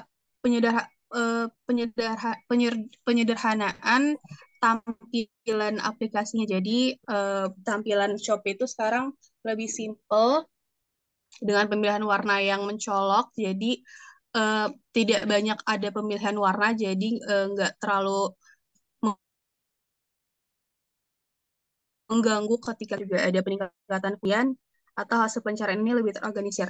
Jadi ketika biasa kita menggunakan Shopee, kan biasanya kita ketika kita mencari suatu barang, pasti nanti akan terorganisir misalnya sesuai dengan ratingnya atau dengan lokasi dari toko tersebut. Misalnya kita pengen toko yang dari Jakarta. Nah, itu kita bisa milih toko yang dari Jakarta saja. Jadi nanti yang keluar hanya toko-toko yang memang ada di Jakarta. Lalu ada peningkatan visibilitas harga, ketersediaan, dan juga rating toko. Nah, di tiap toko ini pasti ada ratingnya, terus juga kita bisa melihat stok yang tersedia, terus juga ada berapa barang yang sudah terjual, terus juga ada harga-harganya. dan sebagainya. Nah, selain untuk berbelanja, perkembangan aplikasi ini juga sudah menyediakan berbagai macam fitur. Yang pertama di sini ada Shopee Mall, Shopee Food, Shopee Supermarket. Nah, Shopee Mall ini biasanya toko-tokonya itu lebih official dan juga lebih trusted. Terus kalau Shopee Food ini biasanya untuk makanan dan minuman, terus Shopee Supermarket biasanya untuk kebutuhan sehari-hari seperti sabun, sampo, beras dan sebagainya. Terus juga ada flash sale. Flash sale ini biasanya diadakan itu setiap ada event-event tertentu di tiap bulannya. Misalnya kalau misalnya ada tanggal kembar atau payday sale atau ada hari-hari besar kayak Ramadan atau Natal dan sebagainya. Nah, terus selanjutnya ada layanan pengiriman gratis atau gratis ongkir dan juga COD. Nah, COD ini kan sekarang ada fitur baru lagi yaitu COD yang bisa kita cek dulu nanti kalau misalnya barangnya nggak sesuai sama keinginan kita bisa kita kembalikan lagi ke tokonya. Lalu ada cashback dan voucher. Nah, cashback dan voucher ini juga biasanya itu diadakan ketika ada event-event tertentu aja, jadi nggak tiap hari. Nah, terus juga selanjutnya ada Shopee Pay dan Coin Shopee.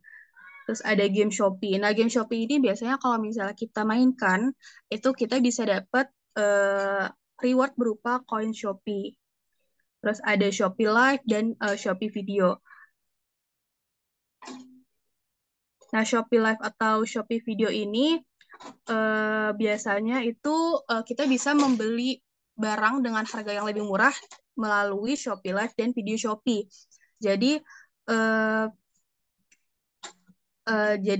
Shopee Video ini biasanya memberikan voucher khusus ketika kita membeli dari Video Shopee gitu. Terus kalau misalnya di Shopee Live itu biasanya dari tokonya juga memberikan voucher khusus untuk membeli barang dari Shopee Live. Terus ada Shopee Review dan Shopee Live Chat. Boleh di next.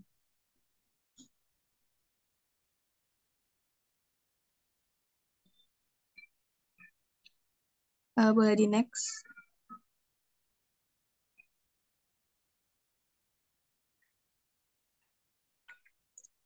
Oke, selanjutnya di sini ada rancangan sistem informasi yang dibentuk oleh Shopee. Yang pertama di sini ada Transaction Processing System atau TPS. Nah, proses TPS ini dikembangkan oleh perusahaan Shopee oleh pengembang aplikasinya meliputi kegiatan pengurutan data, melihat serta memperbarui data yang sudah ada. Jadi TPS ini biasanya itu untuk mengupdate stok-stok dari suatu toko, stok-stok barang dari suatu toko, terus juga mengupdate sudah ada beberapa yang terjual, terus sudah ada berapa yang pembelinya, reviewnya, dan sebagainya. Terus yang kedua ada Management Information System atau MIS. Jadi Shopee ini menerapkan MIS dengan mengadakan marketing officer untuk mengoptimalisasikan media sosial dan juga meningkatkan kemajuan marketing. Nah, yang terakhir ada Decision Support System atau DSS. Nah, DSS ini ada pada bagian Chief Marketing Officer untuk menentukan kebijakan dan keputusan pada marketing. Jadi DSS ini berada pada tingkatan yang lebih tinggi di antara ketiga rancangan sistem informasi ini. Oke, boleh di next.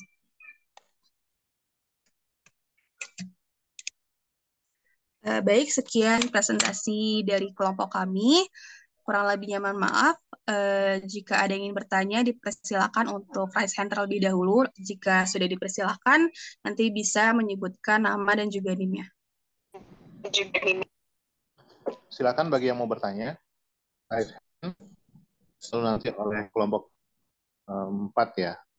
Sudah ada beberapa yang itu, banyak, lumayan. Silakan, langsung aja.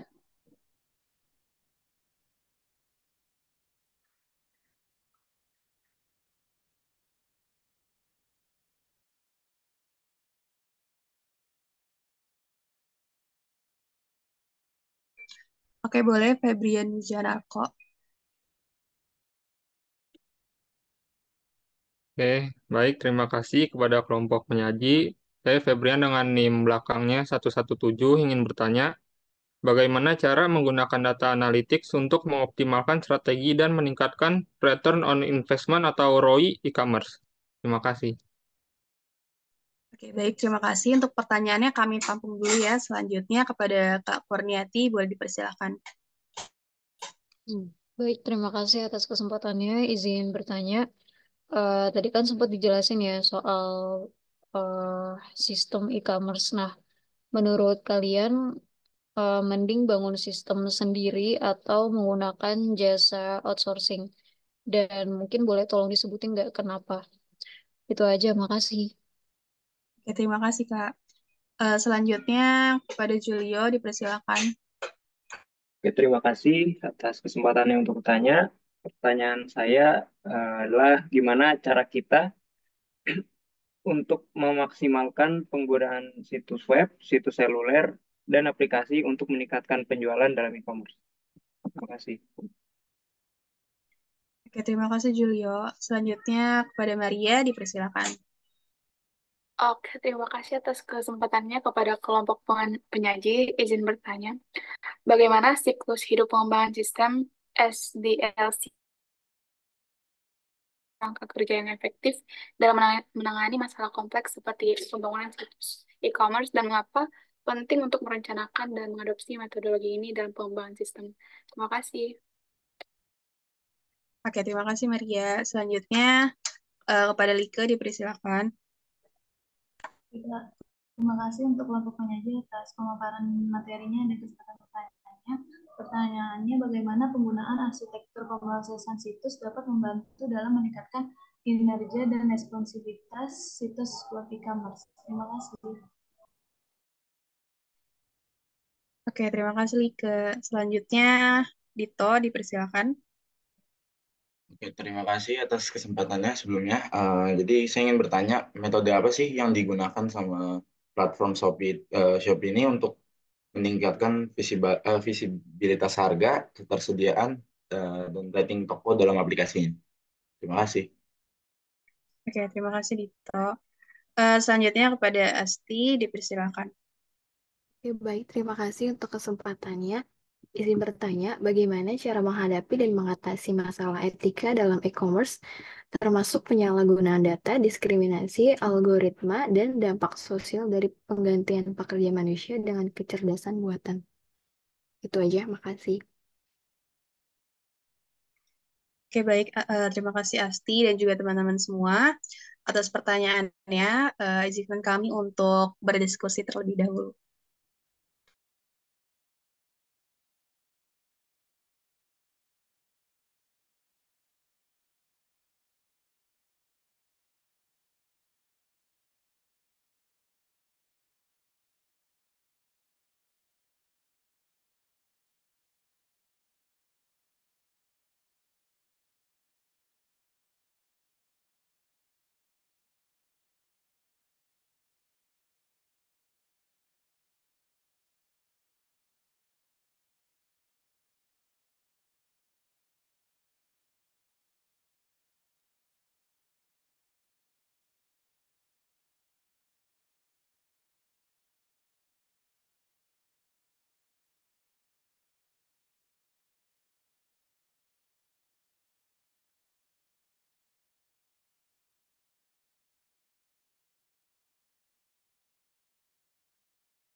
Tadi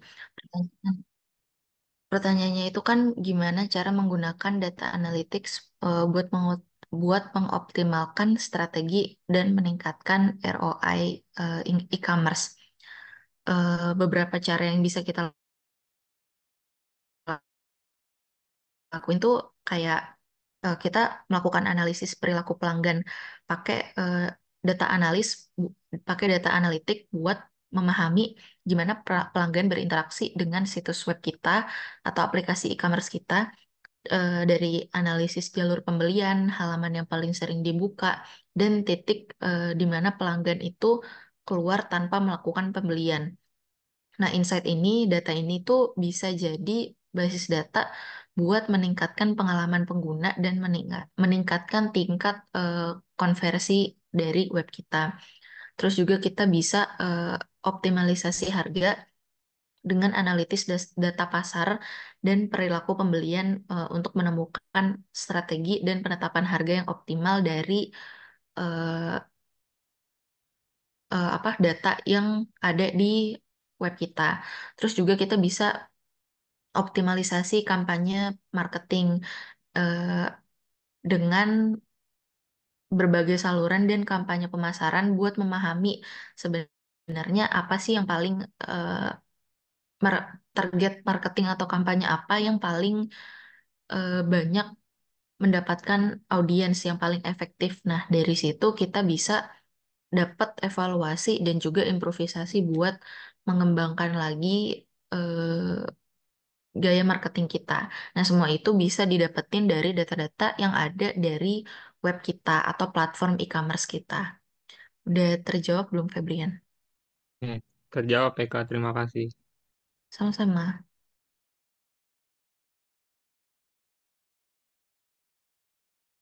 Baik, selanjutnya di sini saya akan menjawab pertanyaan dari Kania. Jadi pertanyaannya itu, menurut kelompok kami, mending bangun sistem sendiri atau outsourcing dan kenapa? Jadi berdasarkan hasil diskusi kami sepakat untuk mem- memilih pada dalam membangun sistem akan lebih mudah dengan outsourcing. Kenapa? Karena outsourcing ini kan merupakan proses mengontrak bisnis lain atau eh, memiliki keterlibatan ya dengan pihak ketiga untuk melakukan suatu pekerjaan khusus seperti produksi inventory atau menyediakan servis dan layanan atas nama perusahaan. Outsourcing, outsourcing ini juga merupakan pilihan yang tepat yang diambil oleh perusahaan dalam mengurangi biaya dan meningkatkan efisiensi dengan mempekerjakan individu atau perusahaan lain untuk melakukan sebuah tugas kayak menyediakan layanan, menangani operations yang sebelumnya dilakukan oleh karyawan di dalam perusahaan tersebut. Jadi apabila dibandingkan dengan sistem yang dibangun sendiri, tentu saja outsourcing ini tuh akan lebih unggul karena pada saat kita membangun sistem sendiri itu kita harus memiliki keahlian khusus untuk menggunakan sistem template yang sudah dibuat sebelumnya untuk membuat situs web. Contohnya itu ada Yahoo Abaco Small Business, sebelumnya itu Yahoo Stores. Dia menyediakan template yang hanya mengharuskan Anda memasukkan teks, grafik, dan data lainnya serta infrastruktur untuk menjalankan situs web berorientasi penjualan setelah dibuat. Apa sudah terjawab, Kania? Sudah sangat terjawab, terima kasih.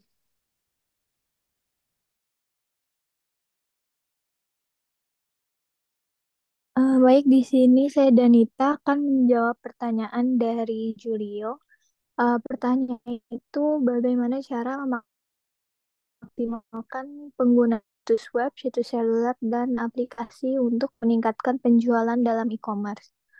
Untuk memaksimalkan penggunaan situs web, situs seluler ataupun aplikasi, yaitu dapat mempertimbangkan beberapa strategi, yaitu pertama, desain yang responsif, yaitu memastikan situs web dan situs seluler itu dapat dioptimalkan untuk tampil dengan baik di berbagai perangkat.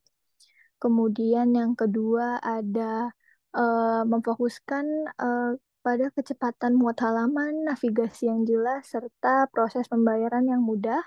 Kemudian ada personalisasi, yaitu kita menggunakan data pelanggan untuk menyajikan konten yang dipersonalisasi dan rekomendasi produk yang relevan untuk mereka. Kemudian optimalisasi mesin pencari, yaitu kita memastikan situs web dapat dioptimalkan untuk mesin pencari dengan menggunakan kata kunci yang relevan.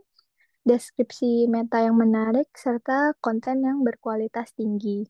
Kemudian ada pemasaran konten, yaitu kita membuat konten yang menarik seperti artikel, blog, panduan, serta video yang berkaitan dengan produk yang kita pasarkan. Konten ini juga bisa dibagikan melalui situs web, media sosial, dan newsletter.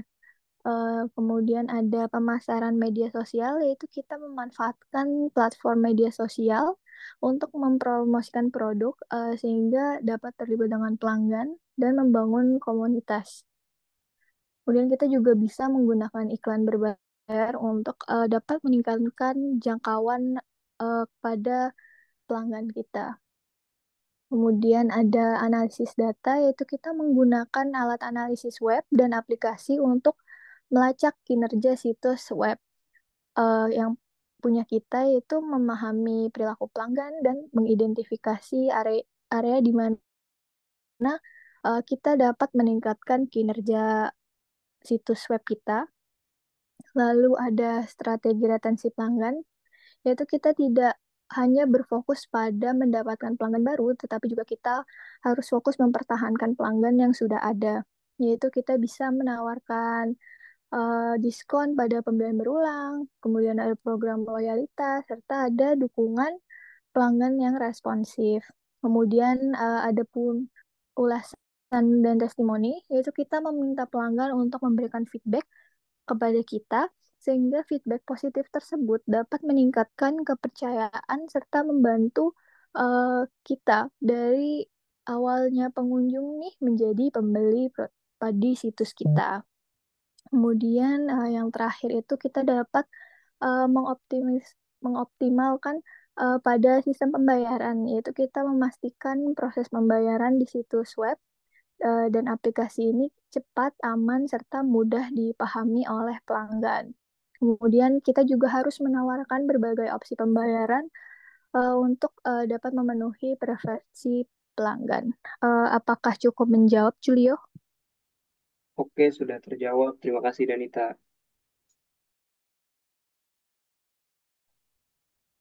Baik, saya akan menjawab pertanyaan dari Saudari Maria.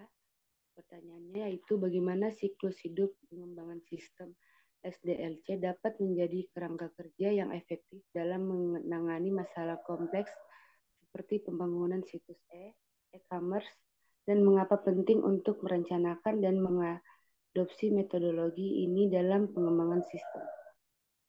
Jadi siklus hidup pengembangan sistem SDLC merupakan kerangka kerja yang penting dan efektif dalam menangani masalah kompleks seperti pembangunan situs e-commerce. LCD SDLC membantu tim pengembangan mengatur proses desain dan pengembangan untuk memastikan sistem yang dibangun sesuai dengan kebutuhan dan tujuan bisnis. Mengadopsi metodologi ini dalam pengembangan sistem sangat penting karena alasan berikut. Yang pertama itu struktur dan disiplin. SDLC menyediakan struktur yang jelas dan langkah-langkah yang terorganisir, memastikan semua aspek proyek ditangani secara sistematis. Ini mencegah detail penting terlewat dan memastikan semua tim bergerak dalam arah yang sama. Yang kedua itu manajemen risiko yang lebih baik. Jadi di sini dengan membagi proyek menjadi fase yang lebih kecil, tim dapat lebih mudah mengidentifikasi dan mengolah risiko pada setiap tahap pengembangan. Ini memungkinkan investasi lebih awal untuk menghindari kemungkinan kegagalan proyek. Nah, yang ketiga itu ada kontrol kualitas. SDLC menetapkan pada pengujian kualitas di setiap tahap pengembangan. Ini memastikan bahwa kesalahan dan ditemukan dan diperbaiki lebih awal sehingga memastikan produk akhir yang lebih berkualitas dan stabil. Yang keempat ada keterlibatan stakeholder. Metodologi ini mendorong keterlibatan stakeholder termasuk pemilik bisnis dan pengguna akhir sejak awal proyek. Feedback mereka penting untuk menentukan persyaratan sistem dan memastikan hasil akhir memenuhi ekspektasi. Yang kelima ada pengolahan sumber daya yang efisien. Dengan perencanaan yang teliti, SDLC memungkinkan alokasi sumber daya yang lebih efisien termasuk waktu, tenaga kerja, dan anggaran. Ini membantu dalam menghindari pemborosan sumber daya dan memaksimalkan produktivitas. Yang keenam itu fleksibilitas dan adaptasi. Meskipun SDLC memberikan struktur, banyak metodologi seperti Angel menawarkan fleksibel untuk beradaptasi dengan perubahan kebutuhan dan persyaratan selama proses pengembangan. Ini sangat penting dalam proyek e-commerce di mana persyaratan dapat berubah dengan cepat sebagai respon terhadap tren pasar. Nah, yang ketujuh itu ada komitmen terhadap peningkatan berkelanjutan. Siklus feedback yang terintegrasi dalam SDLC memungkinkan pengumpulan yang berharga dari penggunaan akhir dan stakeholder lainnya. Ini memberikan dasar untuk peningkatan berkelanjutan dari situs e-commerce bahkan setelah peluncuran. Apakah sudah terjawab, Maria? Sudah terjawab, terima kasih. Ya, terima kasih. Baik, saya izin menjawab pertanyaan dari Lika. Tadi pertanyaannya, bagaimana penggunaan arsitektur pemrosesan situs dapat membantu dalam meningkatkan kinerja dan responsivitas situs web e-commerce. Oke, jadi arsitektur pemrosesan situs itu merupakan pendekatan yang digunakan dalam merancang dan mengembangkan situs web yang mempertimbangkan gimana nantinya informasi itu diproses dan disajikan kepada para penggunanya. Nah, penggunaan arsitektur ini bisa membantu meningkatkan kinerja dan responsivitas situs web e-commerce dengan berbagai cara. Yang pertama itu bisa dengan optimasi kinerja.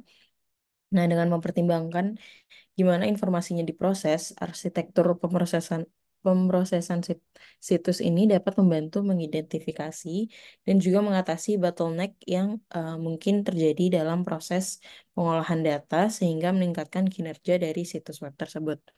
Yang kedua ada caching, itu arsitektur pemrosesan situs bisa memanfaatkan teknik caching ini untuk menyimpan sementara data yang sering diakses. Jadi bisa mengurangi waktu akses dan meningkatkan responsivitas pada situs web tersebut.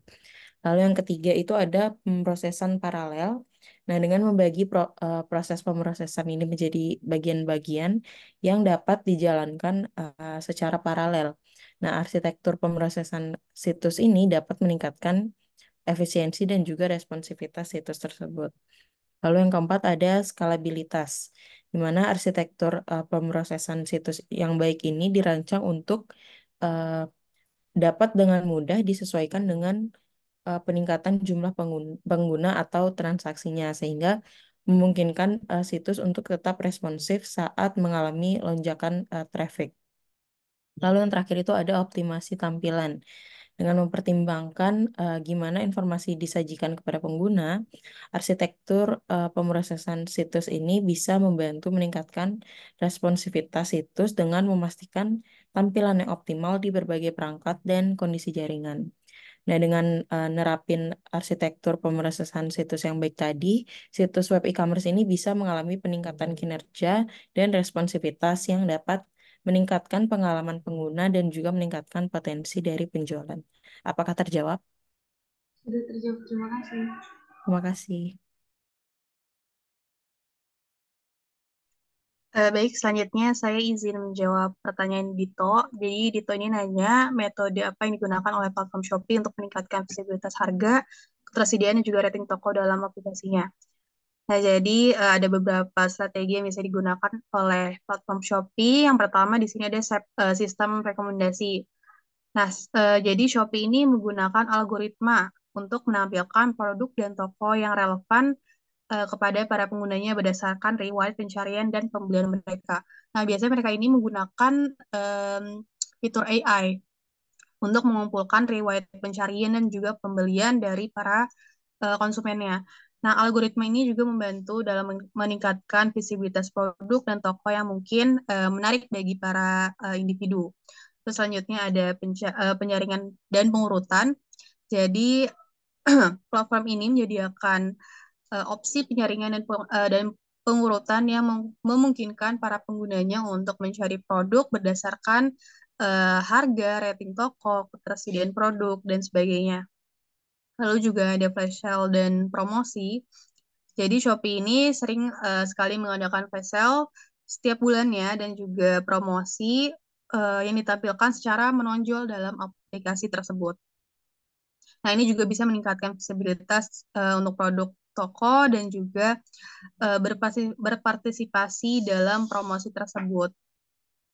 Lalu ada program loyalitas dan juga voucher. Jadi Shopee ini menawarkan program loyalitas dan voucher untuk mendorong para penggunanya untuk meningkatkan pembeliannya dan juga meningkatkan keterlibatannya terhadap aplikasi tersebut. Lalu juga ada rating toko dan juga review. Nah, jadi Shopee ini mendorong para konsumennya itu untuk untuk selalu meninggalkan review dan juga rating setelah melakukan pembelian untuk membantu para calon pembeli selanjutnya dalam membuat keputusan ketika ingin membeli barang dari suatu toko tersebut. Lalu ada fitur promosi toko dan juga iklan yang berbayar. Jadi Shopee ini juga menawarkan opsi iklan yang berbayar dan juga promosi toko yang memungkinkan para penjualnya itu untuk meningkatkan visibilitas dari produk-produknya dan juga toko mereka. Nah, ini juga termasuk pada pilihan untuk menampilkan produk di posisi teratas hasil pencariannya dan juga di halaman utama aplikasi.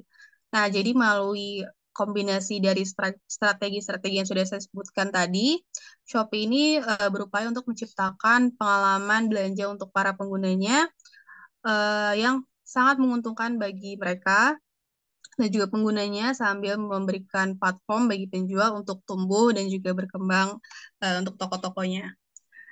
Apakah terjawab, Dito? Dijawab, Ale. Terima kasih. Sama-sama.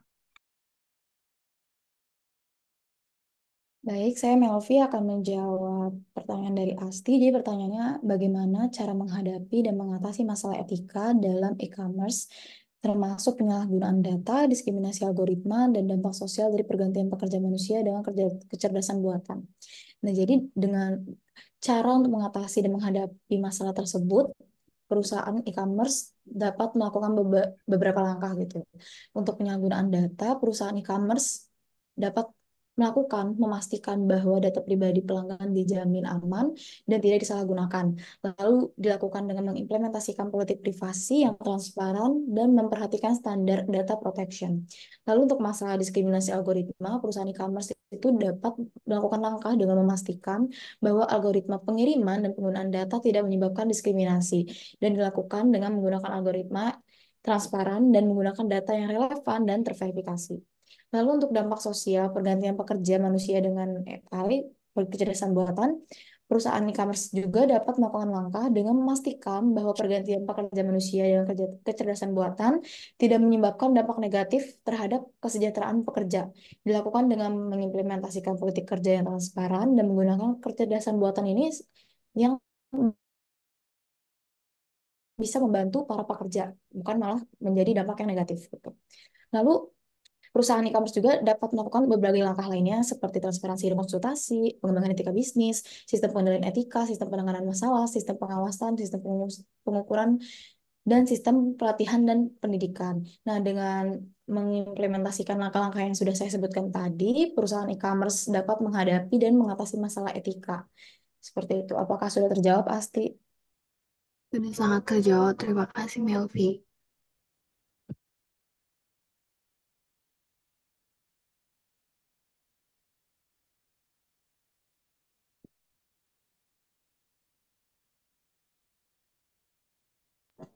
Oke, baik. Untuk pertanyaannya sudah terjawab semua, Pak.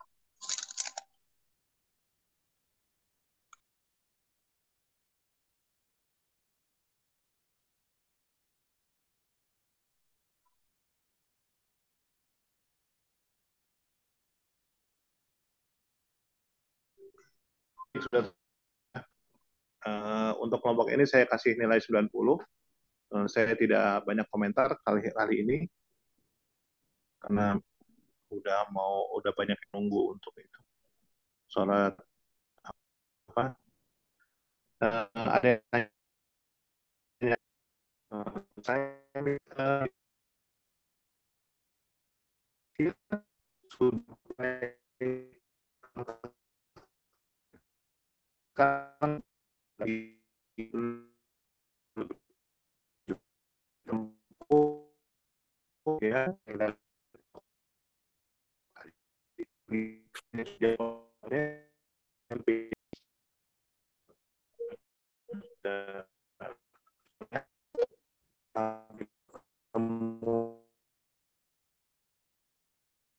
Pak, mohon maaf suaranya putus-putus.